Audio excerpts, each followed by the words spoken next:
Simple, cuando nosotros entramos en el tema de interpretar Biblia, tomamos un texto y decimos, ¿qué hacemos para entender un texto? No voy a preguntarles porque yo sé la respuesta. Muchas veces, lo que hacemos es forzar nuestra mente, leerlo 2, 3, 4 y si es más posible, muchas veces, y tratar de entenderlo. ¿Cómo? Con nuestra mente. Con nuestra mente. Y lo volvemos a leer una y otra vez, si es posible, ponemos a orar. Aquel que ha avanzado ya un poco de paso, y dice, bueno, voy a orar a ver si Dios me ayuda. Y ora y sigue leyendo. Y trata de entenderlo a la luz de su razonamiento. Eso no es interpretar Biblia. Ese es el primer error. Tenemos que no usamos la mente, claro, pero no debemos usarla para sustraer la respuesta de lo que el texto dice. Debemos usar la herramienta. Muy bien. Primero, lo más sencillo, hermanos. Lo más sencillo, y es posible que a usted le parezca tan sencillo, pero es algo que muchas personas pasan por alto. Por ejemplo, primer cosa que no debemos pasar por alto es, recuerde, lo que yo estoy leyendo se escribió en tiempo pasado, ya de siglos pasados. Donde lo que yo estoy leyendo se escribió no en el tiempo presente, tiempo pasado. Y para ello, ya eso debe marcar una diferencia y decirme que eso se escribió en tiempo de costumbres diferentes, lenguajes diferentes, cultura diferente, personas diferentes, en el sentido de ellos, no que seamos diferentes en término humano, no, pero todo era diferente.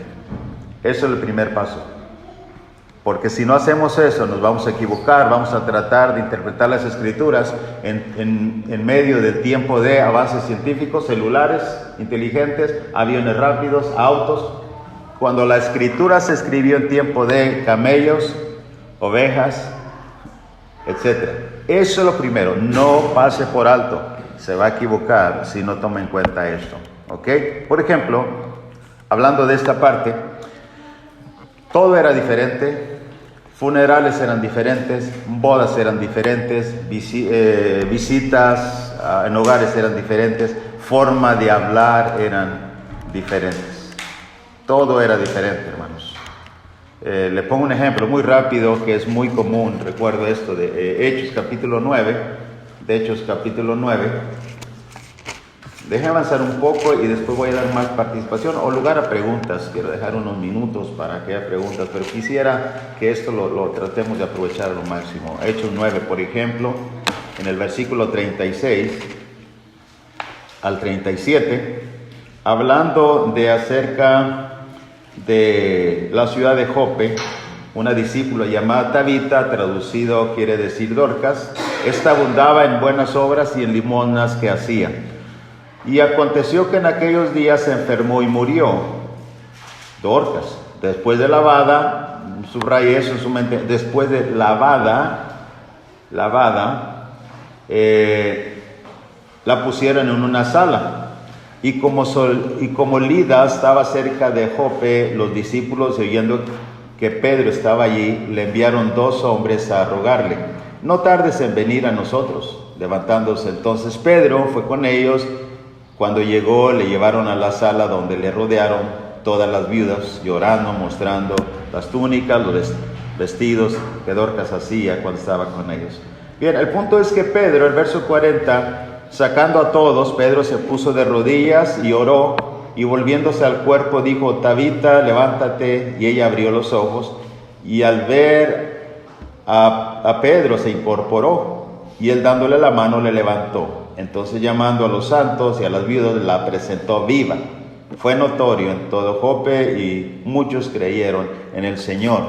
Ok, ¿qué es, hermanos? ¿Qué es el punto aquí?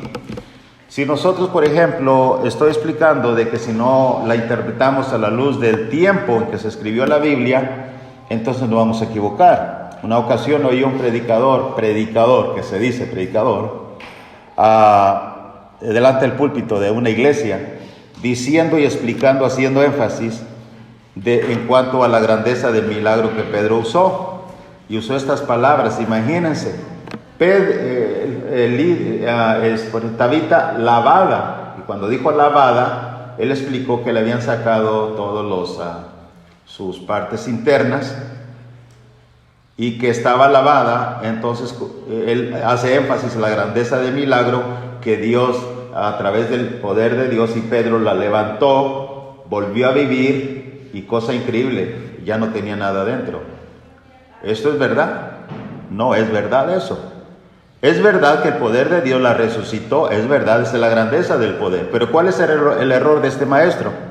El error es interpretar la Biblia, ignorar en qué año se inventó o se empezó a practicar la autopsia. Ese es el gran error, eso es ignorancia. El segundo error es saber qué se hacía en el tiempo bíblico, en el tiempo de Jesús, antes y después, al menos en ese tiempo, qué se hacía con los cuerpos. Eso es. Pero estoy explicando, hermanos, que en realidad el punto es que si uno ignora las costumbres en cuanto a funerales se refiere, vamos a cerrar el punto.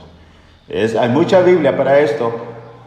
Cuando María y la otra María iban para llevar especies aromáticas, una María estaba también llorando, lavando sus pies, y los cuerpos se preparaban, pero no autopsia, no era normal, común la autopsia en el tiempo de Jesús.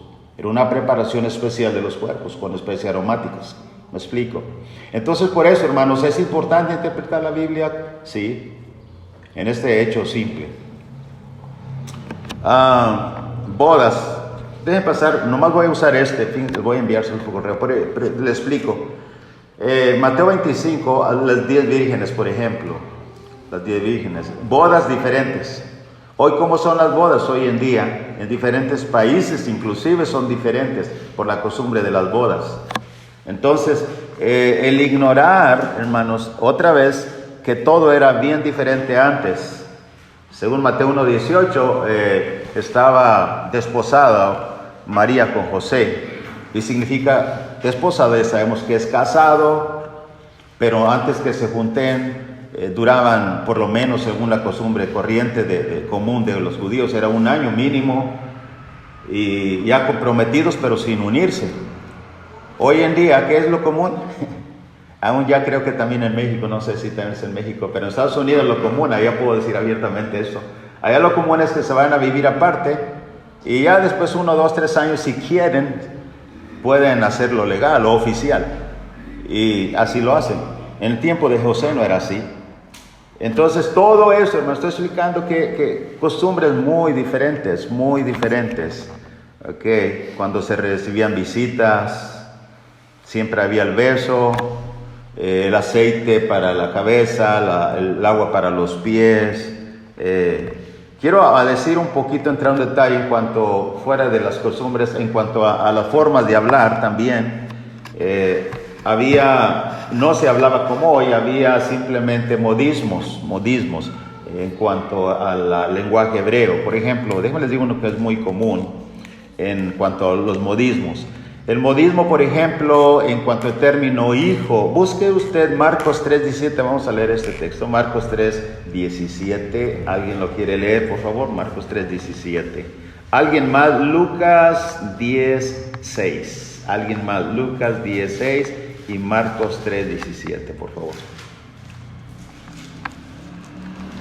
Okay. Que lo encuentre, lo lee, por favor.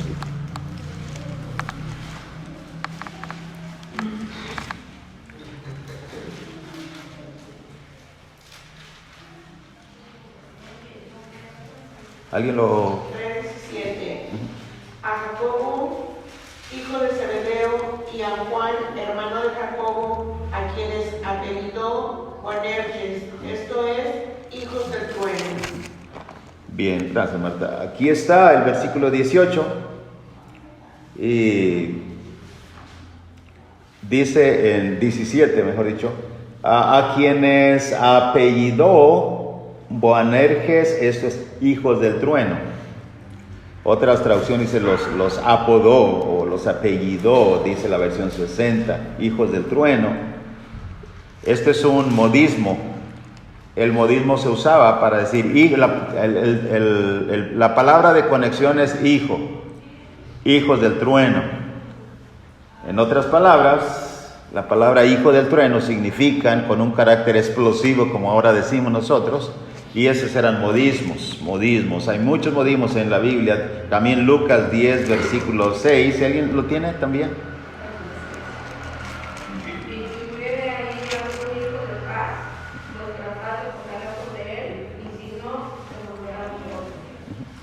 La palabra hijo relaciona.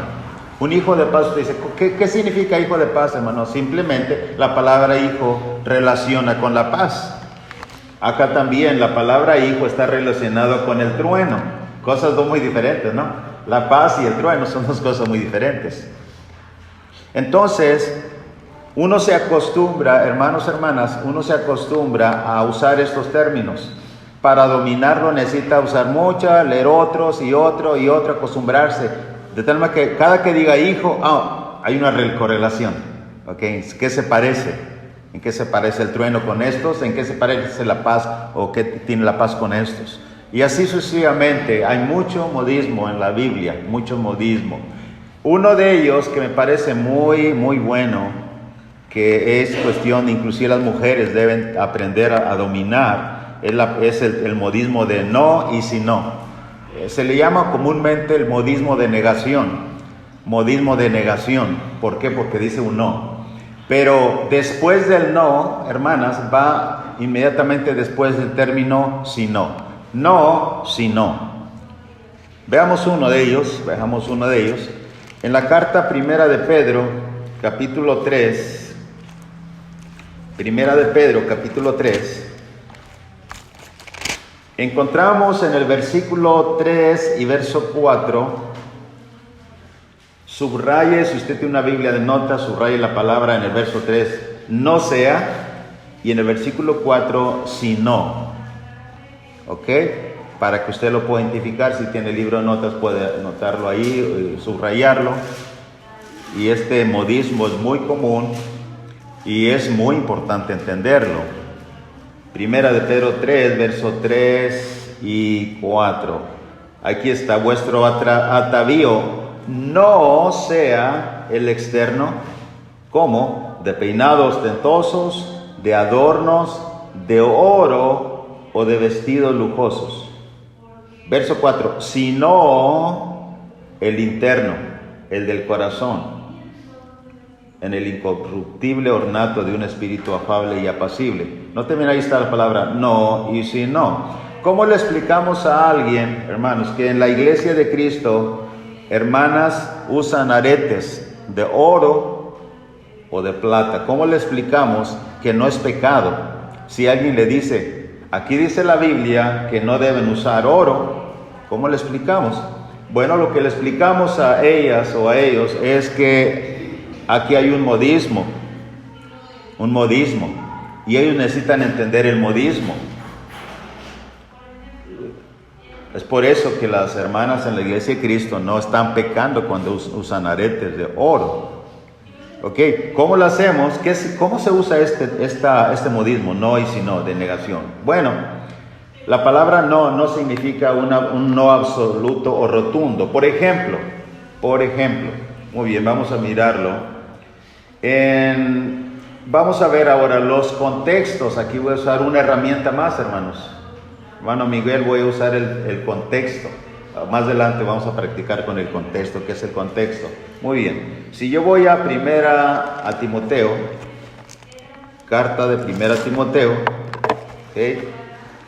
Y voy a leer, voy en busca del contexto y voy a mirar si las mujeres se pueden arreglar, sí o no.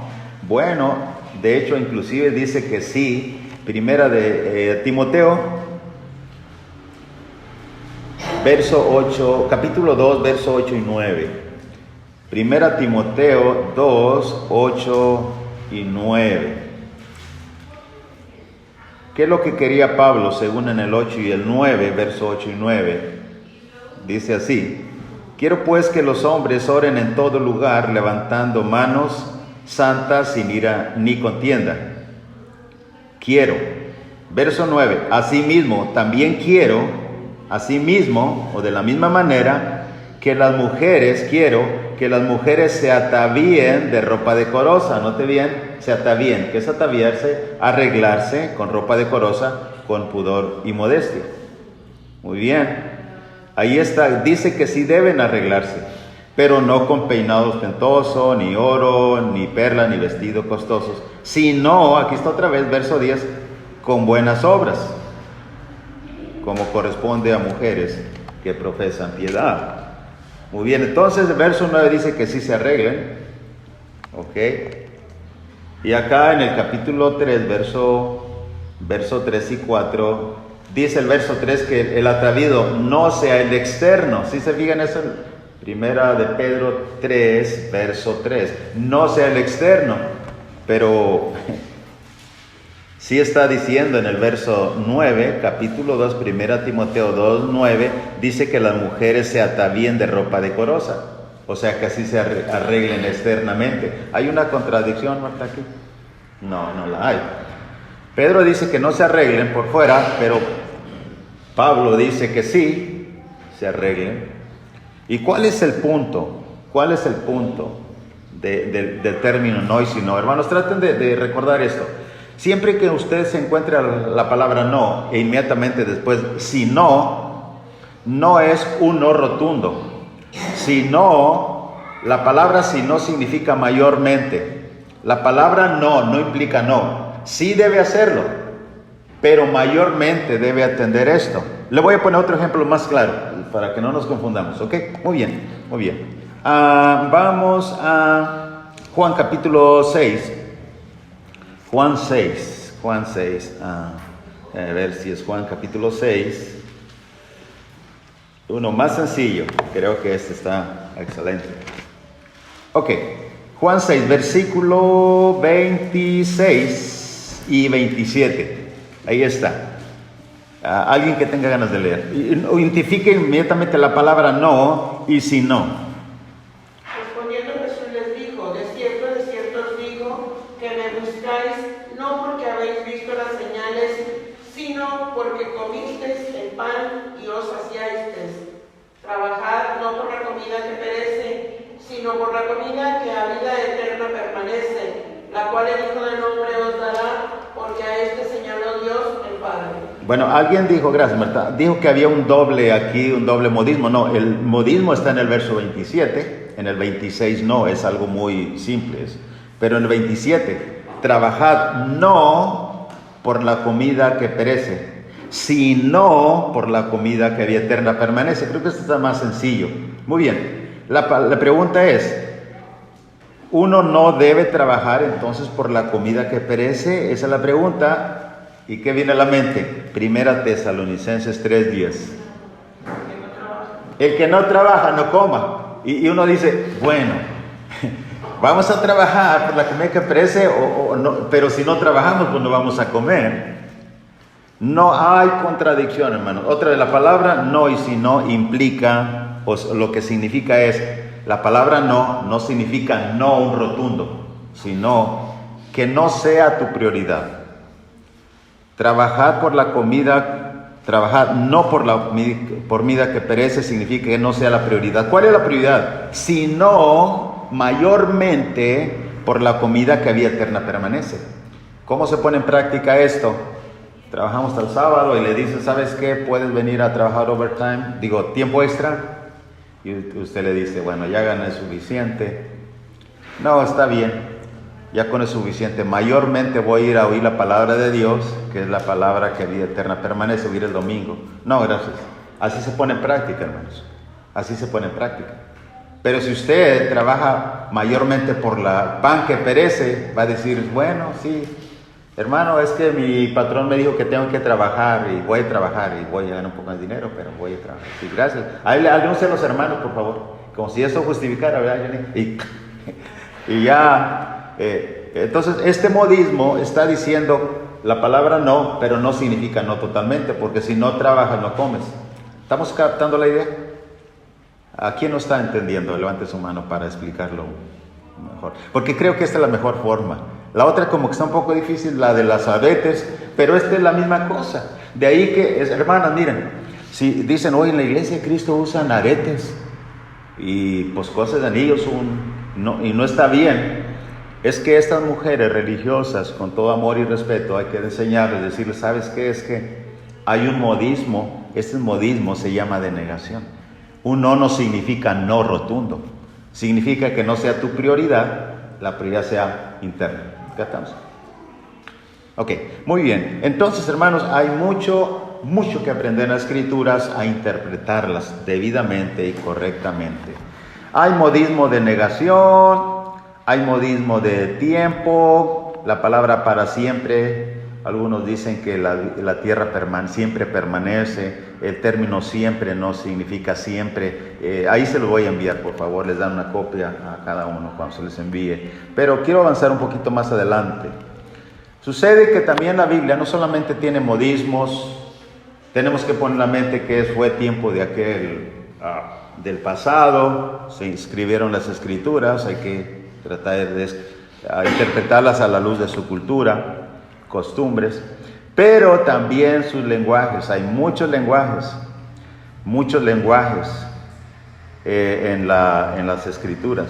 Mayormente, uno de los lenguajes, hermanos, de los varones, hermano Miguel, hermano Felipe, hermano, ¿me va el nombre de? ¿Alan? Abraham. Ok, bueno. Abraham, uno de los lenguajes que sí debemos practicar, es la metáfora, porque es la que abunda y más se usa. Obviamente, traten de identificar los que son más comunes, como el simil, prosopopeya, sinécdoque, pero sobre todo la metáfora. La metáfora, no hay justificación para no que los varones y mujeres también aprendan que es una metáfora.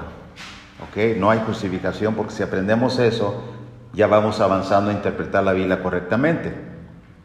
¿Ok?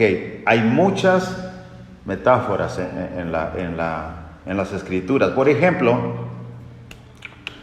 Juan 6:35. Juan 6:35, déjenme ver, 6:35, 8:12. 8:12. Y es que en realidad,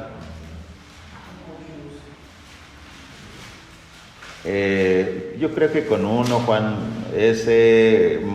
Mateo 5 también, pero yo creo que no es necesario tantos pasajes, pero podemos entenderlo. Lean ese, por favor, y alguien de este lado, Mateo 5:13 de este lado, y de este lado el texto de Juan 8, por favor.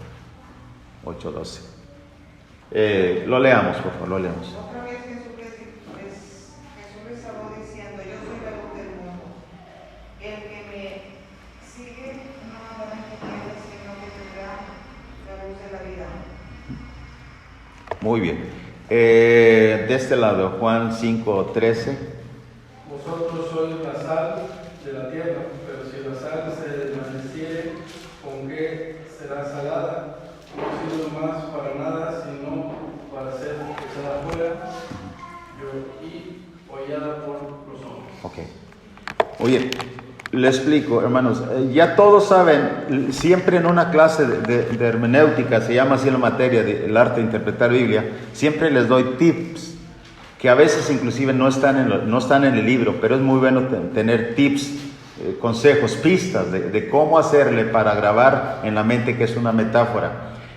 Una de las cosas que podemos nosotros grabar en la mente, ¿cuál es la característica? Quizás ustedes ya lo saben y yo estoy aquí tratando, pero los varones, ¿quién sabe cuál es la pista o palabra o el tip que tiene para identificar que es una metáfora? ¿Así alguien sabe? Si no, se lo digo. El ser. El ser, ¿tú puedes ser? El verbo ser. Punto, Johnny. Recuerden todos, Abraham, hermano Miguel, Ricardo, hermano Felipe, una de las cosas que tiene la metáfora es siempre va implícito el término ser, el verbo ser.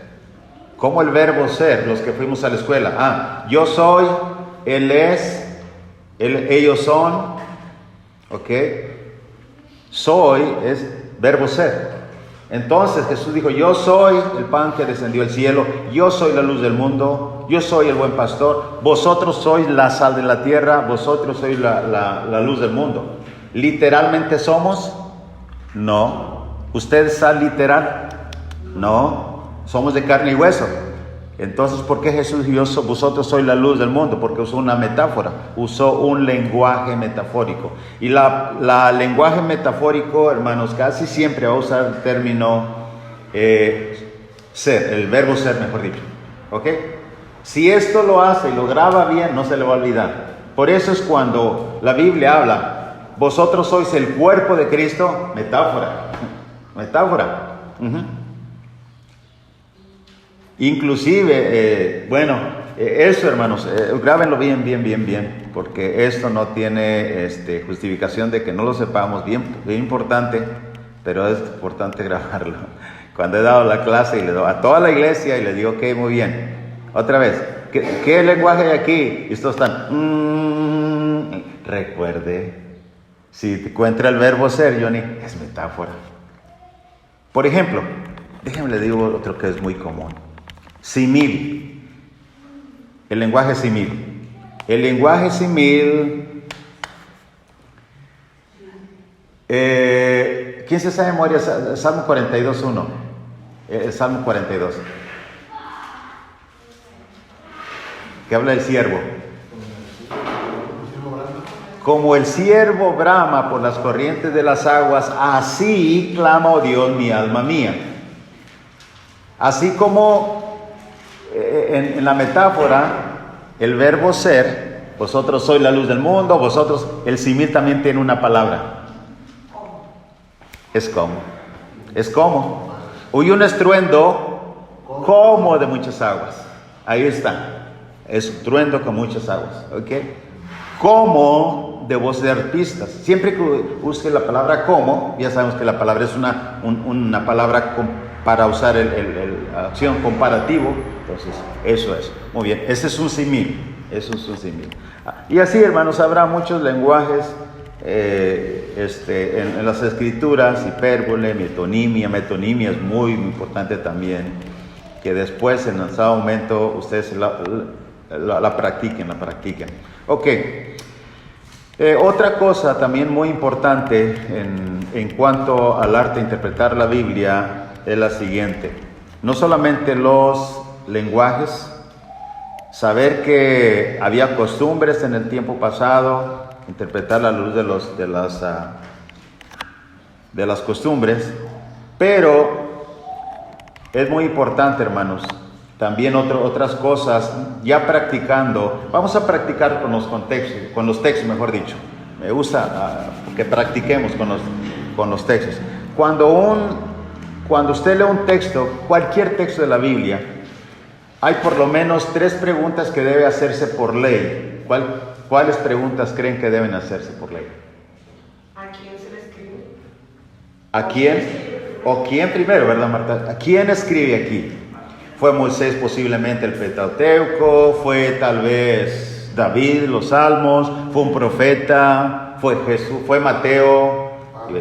Fue Mateo, fue Juan, Lucas, fue Pablo, Pedro, etc. Primero, es importantísimo ver quién escribió lo que usted está leyendo, ¿ok? Segundo lugar, ¿a quién? Y tercero, ¿qué o para qué? Que para qué tiene mucho impacto. ¿Para qué dijo esto? ¿Y a quiénes? Eso, hermanos, les va a ayudar mucho. Déjame hacer una pausa rápidamente. Cuando yo estaba enseñando esta clase, una ocasión él me dijo, hermano, pero ¿y nosotros? Entonces no lo dijo para nosotros. Bueno, lo que alguien me dijo, lo que está tratando de ir es ir inmediatamente a la aplicación. Estamos todavía en la parte de la interpretación. Y le explicaba que hay personas que no quieren saber quién lo escribió, si hubo en lenguaje o modismo o con quién estaba. La persona quiere saber qué me dice Dios aquí, qué me está hablando Dios. Ya está haciendo una aplicación sin hacer una interpretación y la persona se va a equivocar porque está muy desesperada por saber qué Dios le dice. Entonces, hermanos, lo que estoy explicando es que debemos usar el tiempo suficiente interpretando correctamente para finalmente hacer una buena aplicación. Muy bien, vamos a practicar 3 cosas que usted debe de hacer, 3 preguntas en cada texto. ¿Quién, a quién y por qué? Podemos practicar con uno muy rápido. 1 Corintios 1:15, por ejemplo, o cualquiera que usted elija, es muy fácil de hacer esto. 1 Corintios 1:15. Ok, dice, para que ninguno diga que fuisteis bautizados en mi nombre. Fíjese lo que dice el 15, para que ninguno diga que fuisteis bautizados en mi nombre. Práctico, ¿quién lo dice? Hermano Miguel, Abraham, digo. ¿Quién lo dice? Para que ninguno diga que fuisteis bautizados en mi nombre.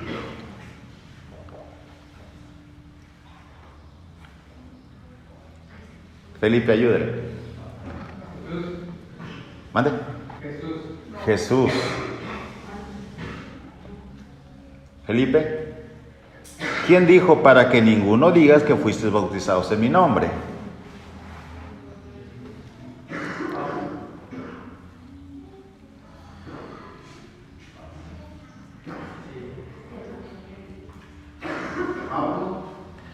Pablo lo dijo. Y aquí, hermano Miguel, aquí está el punto. Otra vez, si nosotros no cuidamos de contestar esas preguntas tan simples, tan sencillas, de forma segura, nos vamos a equivocar porque estamos yendo ya a la aplicación cuando decimos que es Jesús. ¿Cómo saber que es Pablo? Bueno, ¿quién es el autor de la carta? Vamos al 1:1. Pablo, 1:1, llamado a ser apóstol de Jesucristo por la voluntad de Dios, y el hermano Sóstenes, a la iglesia de Dios que está en Corinto. Ok, ¿quién lo dijo Pablo? Verso 15, para que ninguno diga que fuiste bautizados en mi nombre. ¿A quién se lo dijo? A la iglesia que está en Corinto. Ok, inclusive le agrega él en el versículo 16, dice Pablo, también bauticé a la familia de Estéfanas, de los demás no sé si he bautizado a algún otro.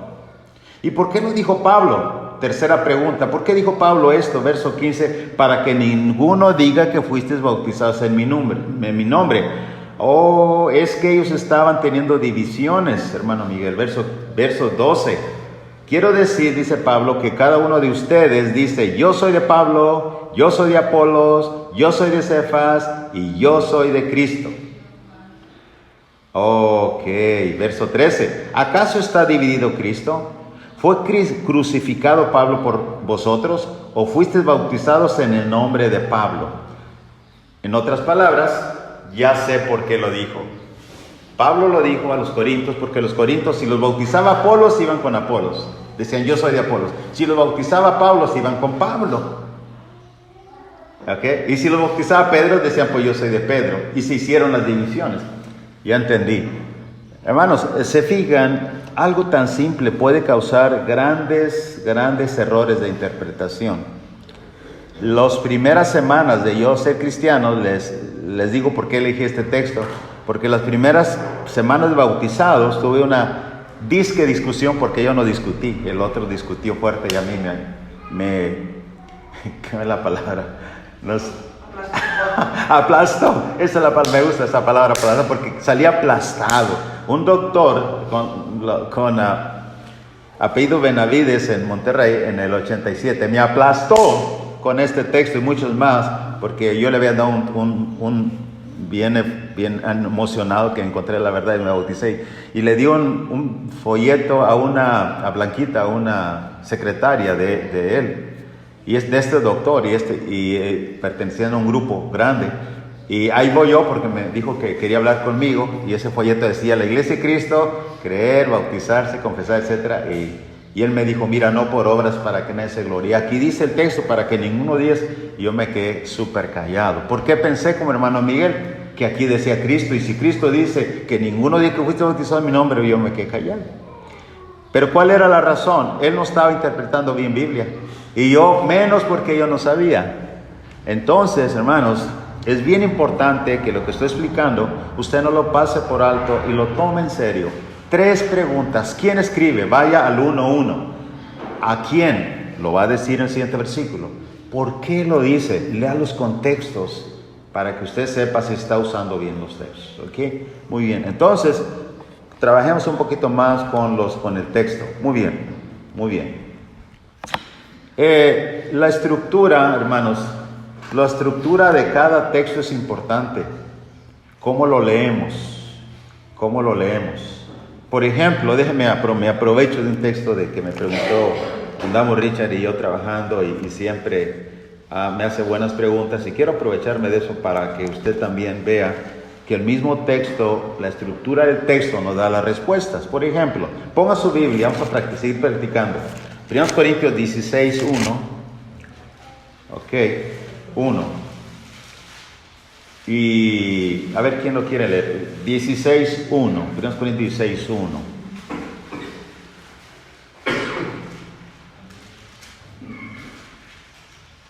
Alguien que lo lea. Hermano Abraham, por favor. En cuanto a la oferta para los santos, haced vosotros también de la manera que ordené a las iglesias de Galacia.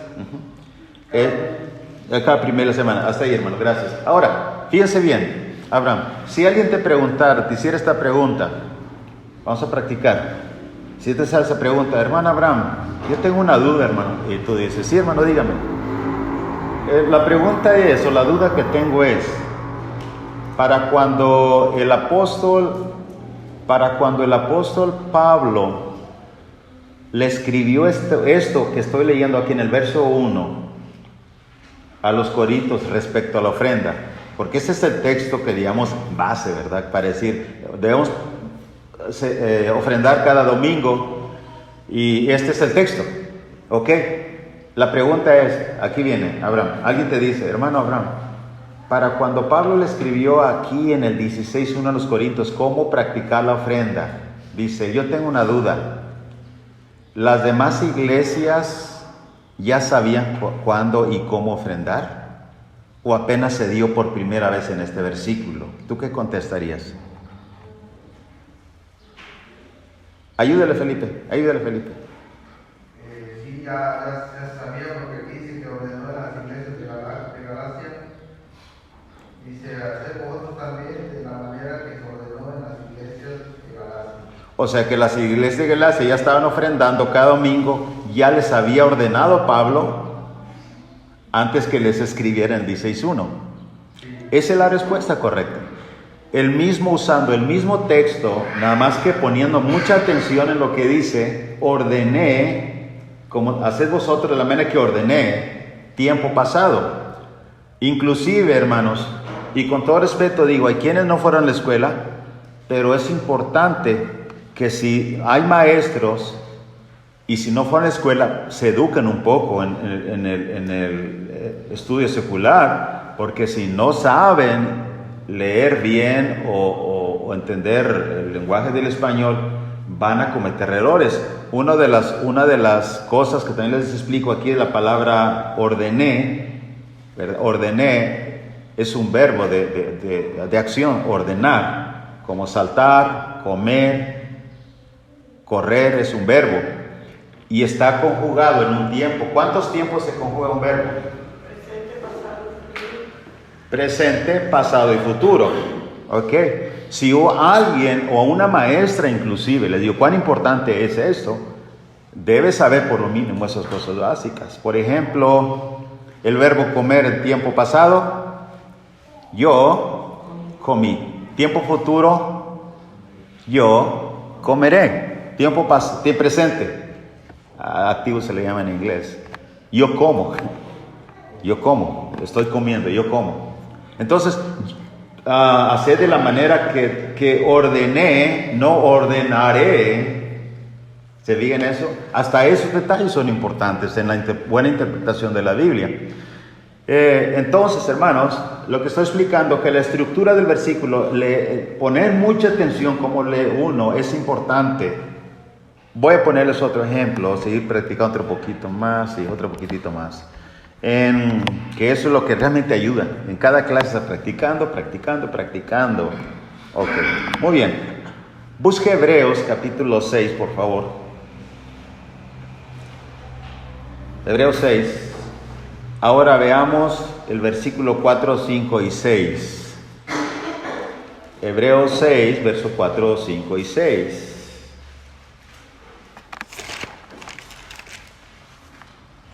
Porque es imposible que los que una vez fueron iluminados y gustaron del don celestial y fueron hechos partícipes del Espíritu Santo y asimismo gustaron de la buena palabra de Dios y los poderes del siglo venidero y recayeron, sean otra vez renovados para arrepentimiento, crucificando de nuevo para sí mismos al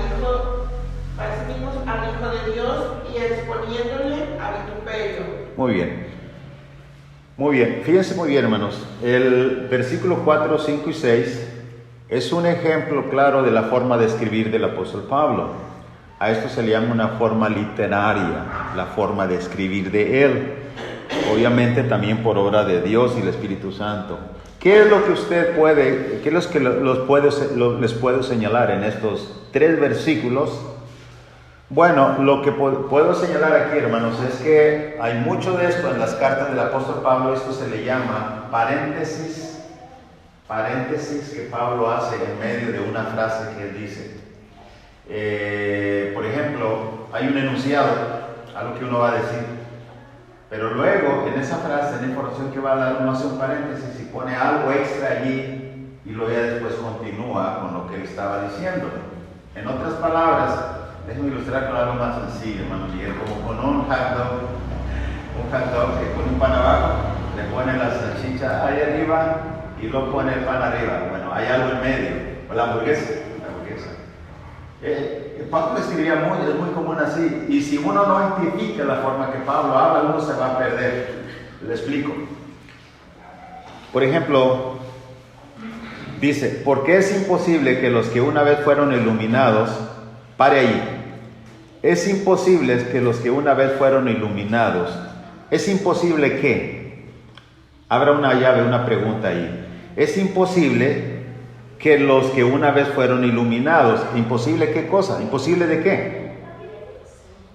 No está la respuesta, pero sí habla acerca de esos que fueron iluminados, que es algo imposible para ellos. Esos que fueron iluminados, aquí va el paréntesis, la carne de la hamburguesa. Esos que fueron iluminados gustaron el don celestial, fueron hechos partícipes del Espíritu Santo, también gustaron o probaron la buena palabra de Dios y los poderes del siglo venidero, y también ellos recayeron. Aquí viene la respuesta. Sean, verso 6, sean otra vez renovados para arrepentimiento.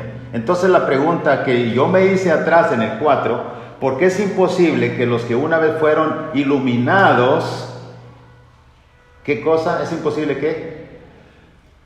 ¿Qué es imposible para ellos? Sean otra vez renovados. Ahí está, Johnny. Es imposible, sean otra vez renovados para arrepentimiento. ¿Captó la idea? Si usted subraya en su Biblia, bueno, tal vez no la está rayando como yo, en mi Biblia de estudio me refiero, pero yo subrayo, el hermano Abraham, porque es imposible que los que una vez fueron iluminados los subrayo, y luego ya subrayo más abajo en el 6, sean otra vez renovados para arrepentimiento. ¿Ok? Muy bien, ¿captamos la idea? Léalo. Como si quitáramos eso que donde Que está en medio. Gustaron el don celestial hasta y recayeron. Y luego ya juntáramos, porque es imposible que los que una vez fueron iluminados sean otra vez renovados. Sería la continuación. Sería la continuación. Eso, ahora usted debería preguntarme, hermano, ¿y en qué nos ayuda eso? La respuesta es, hermanos niños en el Evangelio, cuando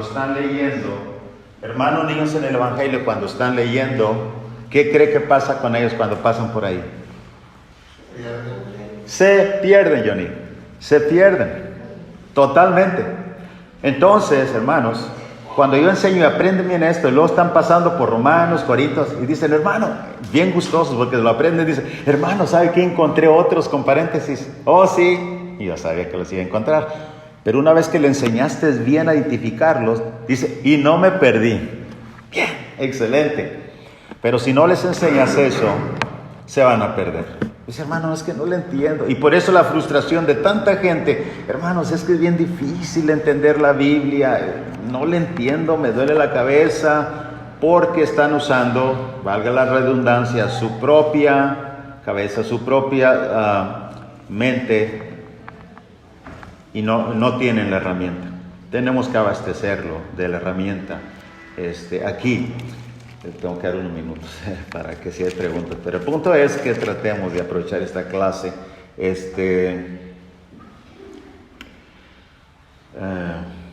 En fin, hay muchos ejemplos. Podríamos... Gregorio. Sí, bueno, un texto que hemos estado viendo se utiliza equivocadamente. Nada más aquí para la pregunta si cabe ahí ese paréntesis, ¿verdad? Ajá. Okay. Cuando se trata un tema y no se introduce un paréntesis. Okay. La pregunta para aquí se aplica eso, el paréntesis en Timoteo 3, cuando está hablando de los diáconos. ¿En 1 Timoteo 3? Sí. Okay. Cuando está hablando de los diáconos. Okay. Está hablando el versículo 8. Okay.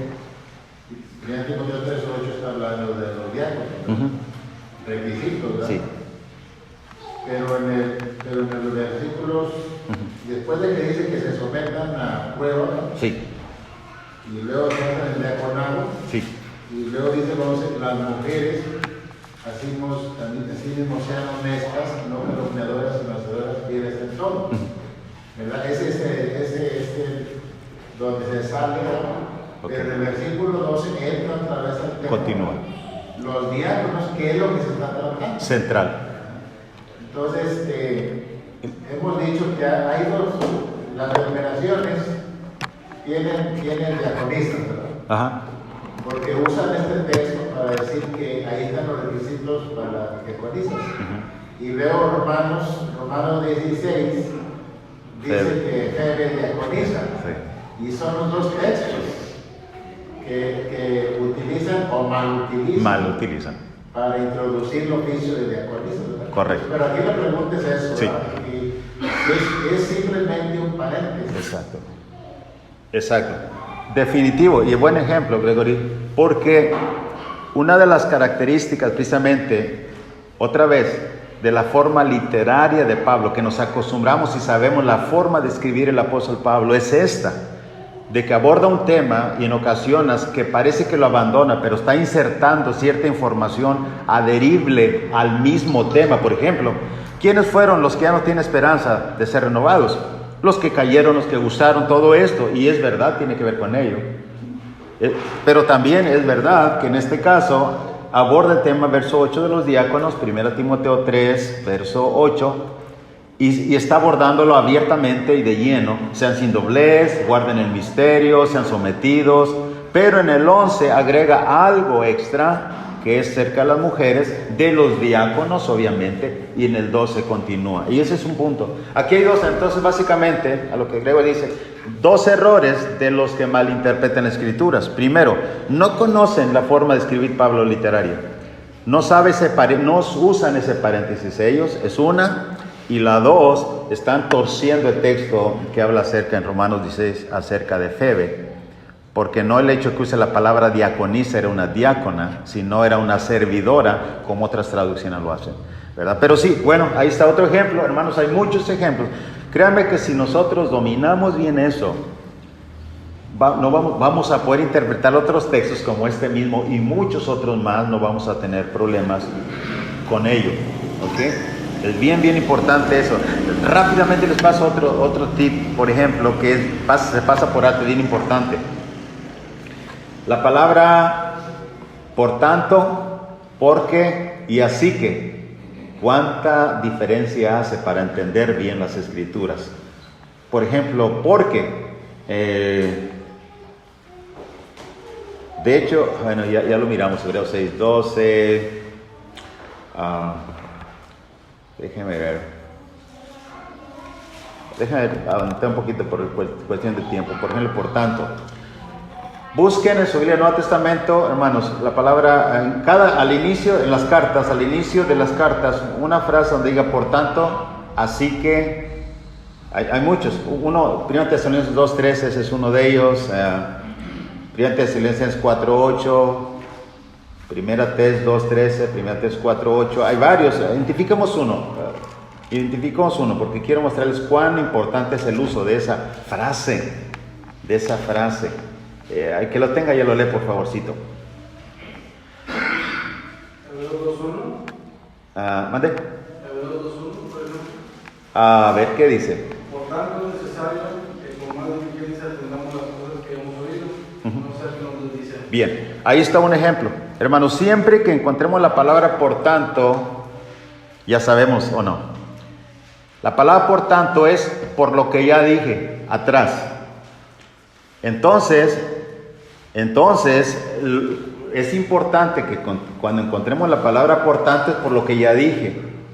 El peso que tiene lo que va a decir ahora a continuación está y lo sustenta en lo que dijo anteriormente.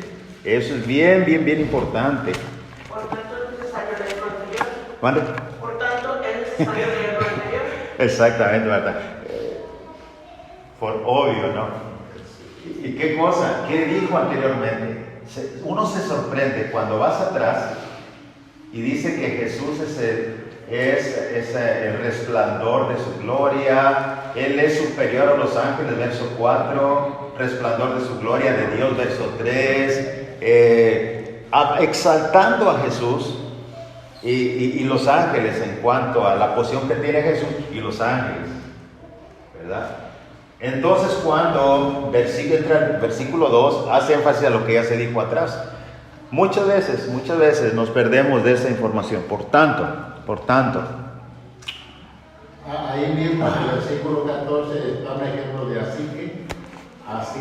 Verso 14. Igual. Ahí está, excelente. Verso 14, Hebreos 2:14. Así que por cuanto los hijos participaron de carne y sangre, Él también participó de lo mismo. Así que, la palabra así que, escuchen bien esto, va a dar una aplicación. Así que, a veces una aplicación, una conclusión. Así que, okay. Por tanto, por lo que ya dije, así que, ¿qué sigue? ¿Qué vamos a hacer? ¿Cómo lo vamos a tomar? Vamos a hacer una aplicación. Bueno, vamos a parar aquí. Pero hermanos, es tantas cosas que tenemos que aprender. O hago una cosa, Johnny te lo envío, o Grego se lo envío por correo, y sacan copias y se lo dan los hermanos. Sí. Mucho material para practicar aquí en este estudio